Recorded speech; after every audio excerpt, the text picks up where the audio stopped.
Good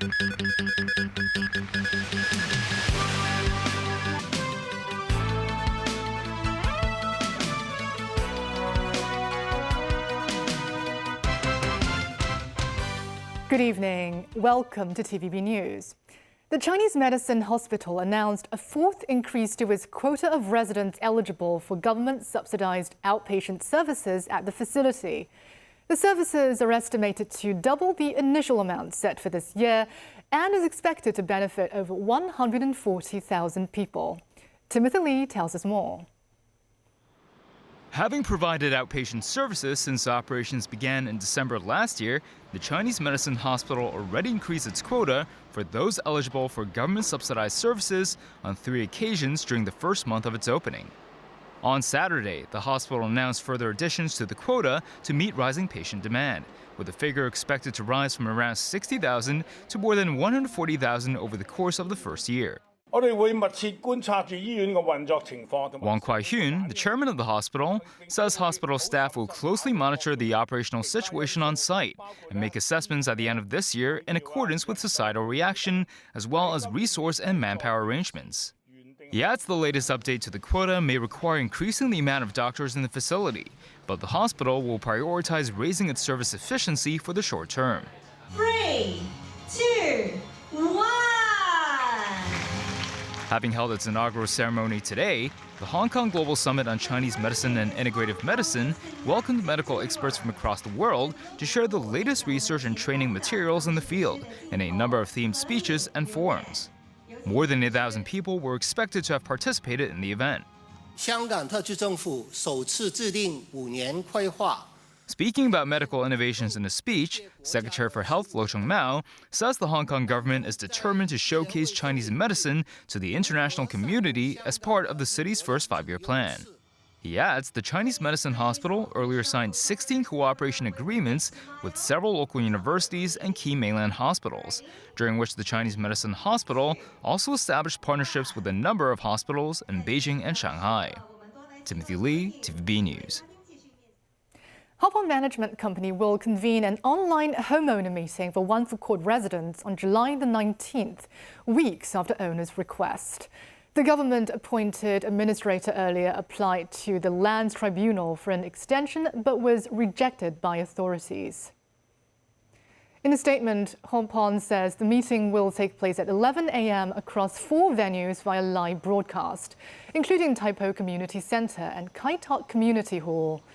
To attend the meeting, One Food Court owners must submit their venue preferences and a mobile phone number capable of receiving SMS messages through the website of Hop On no later than 11 a.m. on July the 15th.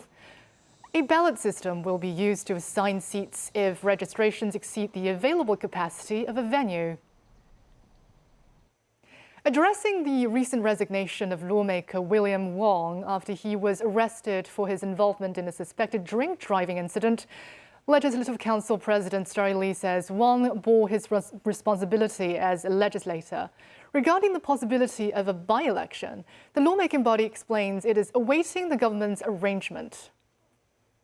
Wong, an associate dean at CUHK's Faculty of Engineering, was arrested on Monday on suspicion of drink driving and a hit and run at the university's staff quarters parking lot. He subsequently resigned from his role as lawmaker on Friday, citing his hope to not affect the operations of the lawmaking body.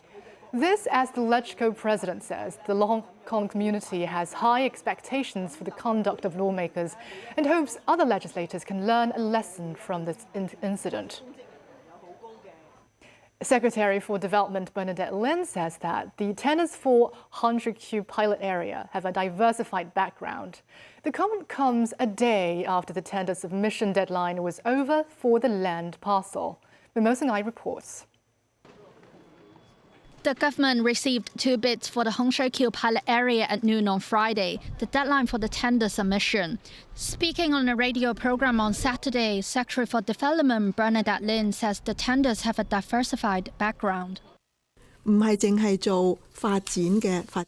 says the companies are not simply developers, but they are experienced industry operators. And that meets the government's goal, which is to collect the two parties through the development of the Northern Metropolis. On Friday, the government also gazetted the Northern Metropolis Development Bill, which will be introduced to the Legislative Council for first and second readings on Wednesday. While the goal is to pass the bill by the end of the year, the Development Secretary stresses that authorities will not lose grip of the mega project's supervision, despite the ordinance aim to streamline and accelerate the planning and construction work.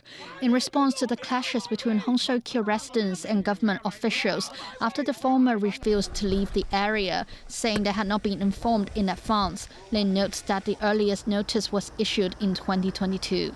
Moments 9, TVB News. Iranian officials and foreign delegates pay their final tribute to the country's late supreme leader, Ayatollah Ali Khamenei, in a funeral ceremony in central Tehran on Friday. The ceremony at Imam Khomenei's Masala prayer hall took place months after an airstrike killed 86-year-old Khamenei at the start of the Iran war. Iranian President Masoud Pezeshkian, Parliament Speaker Mohammad Bakr Kalibaf, Judiciary Chief Gholam Hossein Mohseni Ejei and other senior officials were present. Hundreds of thousands of people reportedly traveled from across the country to fill the streets of Tehran. When the casket containing the late leader's body was unveiled in a glass case, some mourners burst into tears and chanted, "Our word is one, revenge, revenge." The casket containing the body draped with the Iranian flag is displayed at Tehran's Grand Musalla, together with some of the coffins of his family members killed on February 28, when the US and Israel jointly launched the war on Iran. Among the foreign guests were Pakistan's Prime Minister Shehbaz Sharif and Chief of Army Staff Field Marshal Saeed Asamunian, Armenian Prime Minister Nikol Pashinyan, Iraqi President Nizar Ahmedi and Tajik President Emomali Rahmon. The days-long ceremonies will last through July the 9th, with processions in Tehran, Qum and Mashhad, as well as rites in Iraq. Iranian authorities have announced public closures and airspace restrictions in the capital city and Mashhad on key dates. Khamenei's body will return to Iran for the final burial in Imam Reza Shrine in Mashhad, Khamenei's place of birth, on Thursday, which is declared as a day of national mourning. As the funeral went on, President Donald Trump said in South Dakota in front of Mount Rushmore that he takes pride in the performance of the United States about his actions against Venezuela and Iran. We beat Venezuela in one day, and we knocked the hell out of Iran. They're dying to settle. They want to settle so badly. We gave them a week off for a funeral because we're nice. It's true. Rescue teams from around the world working around the clock to locate survivors in Venezuela, more than a week after the two powerful earthquakes struck the country. This as residents in Caracas continue to grapple with the aftermath of the earthquakes, as daily life is still marked by the aftershock of the tragedy. Tracy Furness reports. People gathered outside a school in Caracas Friday where the structure gave way several days after the devastating earthquakes. Debris removal was about to begin. Engineer Vladimir Torrealba took photos of the damage. He says, "I thought things had settled already, but today there was another building collapse. We were inside. Support efforts were set to begin today, and then we heard the crash. As the back of the building was collapsing, one person was injured." Elsewhere in the city, worshippers gathered for an outdoor mass at the Basilica of Santa Teresa, reflecting on the disaster and the sense of unity it has brought amid this tragedy. This worshipper says the church is a place of coming together, especially at a time like this, when we as a country didn't expect this natural phenomenon so strong and violent, and at this time, words fail me. Meanwhile, a Mexican Red Cross search dog named Halley has emerged as an atypical hero after locating a man who miraculously survived 8 days trapped beneath the rubble of a collapsed building. The survivor, Hernan Gil Flores, was pulled from the basement of a shopping mall following a grueling technical operation sparked by the 5-year-old Canaan's precise tracking. Hallie, an internationally certified canine handler team member of the Mexican Red Cross, then signaled a positive live scent deep within a pancaked concrete structure, alerting the search and rescue crews. This, as response from outside groups, has been crucial to help the survivors of Venezuela's earthquakes currently living in shelters. One of the main organizations on the ground is World Central Kitchen, which mobilized local chefs and suppliers to distribute food at more than 60 locations in Caracas. And the Chinese government has decided to donate an additional 100 million yuan worth of emergency supplies for earthquake relief and reconstruction. Tracy Furness, TVB News.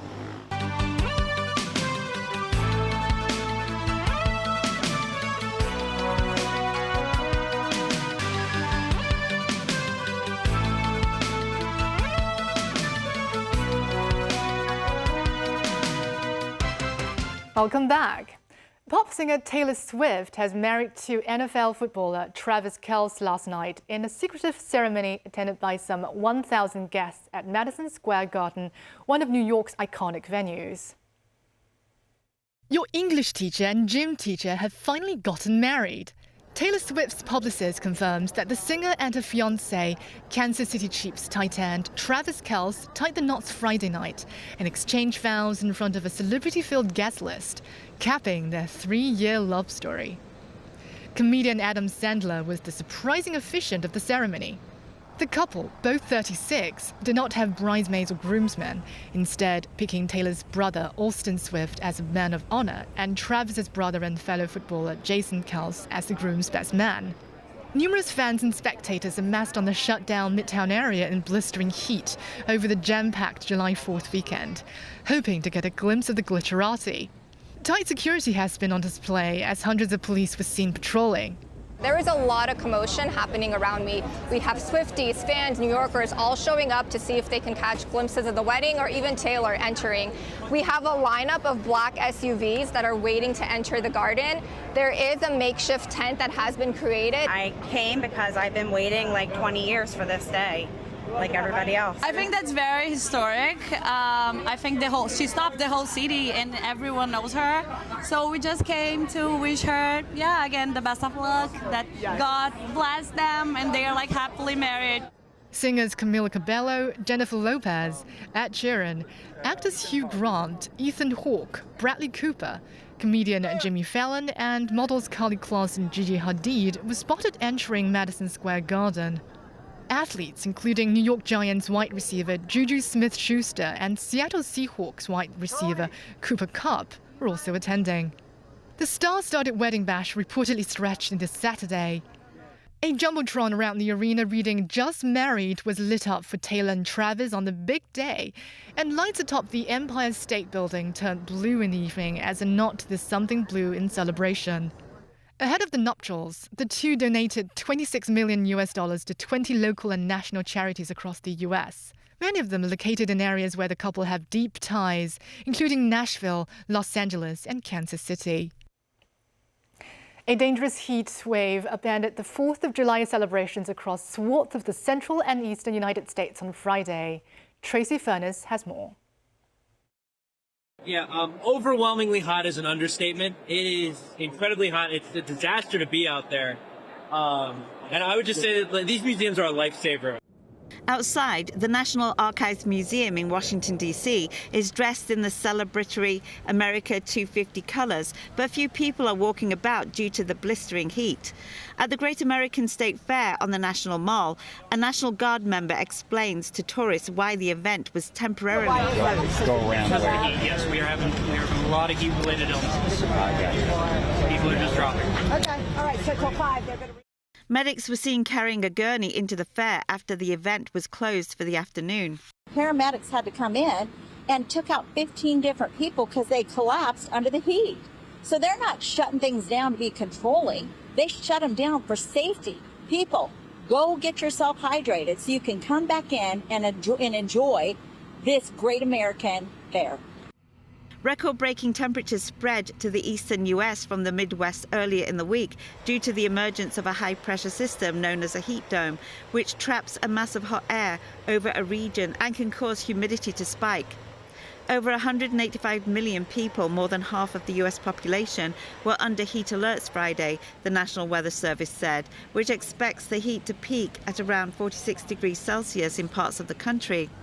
The heat wave is expected to continue into the weekend, over the 4th of July celebrations when Americans usually gather for barbecues, parades and firework displays. Tracy Furness, TVB News. A passenger bus plunged from a highway into a rocky ravine in southwestern Pakistan on Friday, killing 40 and injuring 8 others. The bus fell into a ravine in remote Dhanasar while carrying not only its own passengers, but also some from another bus that had broken down.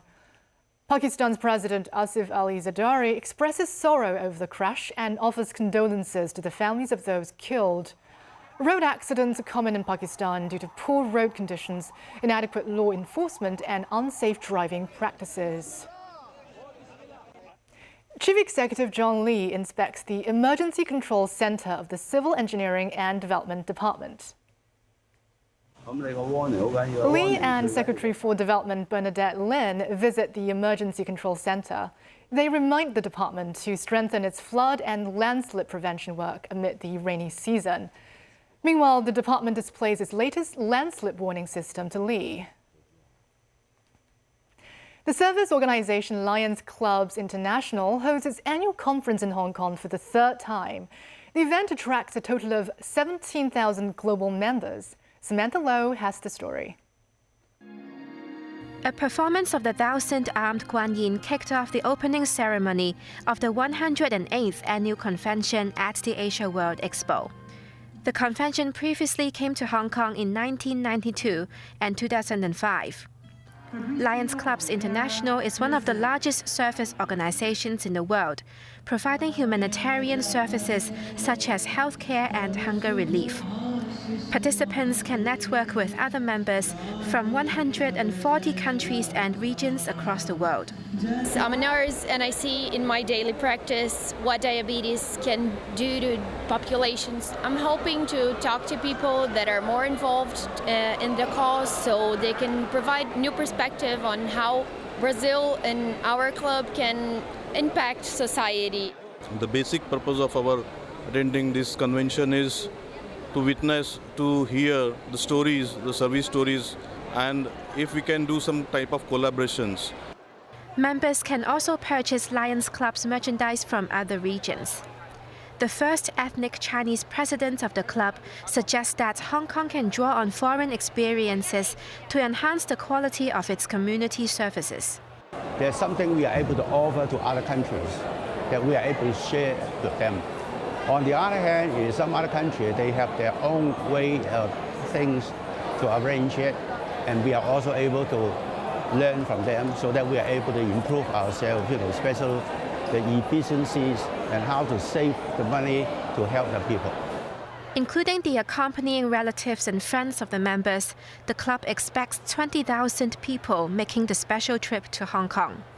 The convention is projected to generate $400 to $500 million in tourism revenue for Hong Kong. The Tourism Board encourages visitors to utilize Hong Kong as a starting point to explore the Greater Bay Area. And Hong Kong is ready to take you further by shrinking its role as the gateway to the GBA Greater Bay Areas and other mainland cities through multi-destination tourism. We are opening new opportunities. I encourage you to make the most of your stay by exploring Hong Kong together with the Greater Bay Area. The conference spans 5 days, during which some participants will also help deliver meals and visit the elderly in Hong Kong. Samantha Lowe, TVB News. The PLA Navy vessels Nanning and Hengyang welcomed the general public to go on board for a visit. Alina Wang has more. The vessels docking at Nongshan Chao Barracks see large crowds queuing early on the first open day for the general public. Military guides give detailed explanations of equipment on board. The Nanning's standout 130mm main gun and the carrier-based aircraft on the quarterdeck attract many tourists to take photos. This is the first time, and we tried last few years, but we were not able to get the ticket. But this time we were lucky, so we all have come, and we want to show our son these military ships. They are very big ships, wonderful ships. I'm so proud of our army and our soldier and our navy. This helicopter, I like this so much because I want to learning how to fly, and this ship can put this helicopter in here. That can we can see this ship is how this ship is big. A military enthusiast even brings along a panatoy specifically designed for PLA Navy. The atmosphere of the warm welcome from barrack, and as well as the spirits of the Chinese soldiers. I think that's the most impressive part. Meanwhile, crew members recall the evacuation of Chinese nationals from Sudan during the conflict in the African country. She says when the stranded Chinese were rescued, everyone felt relieved. Some even wept and expressed their gratitude.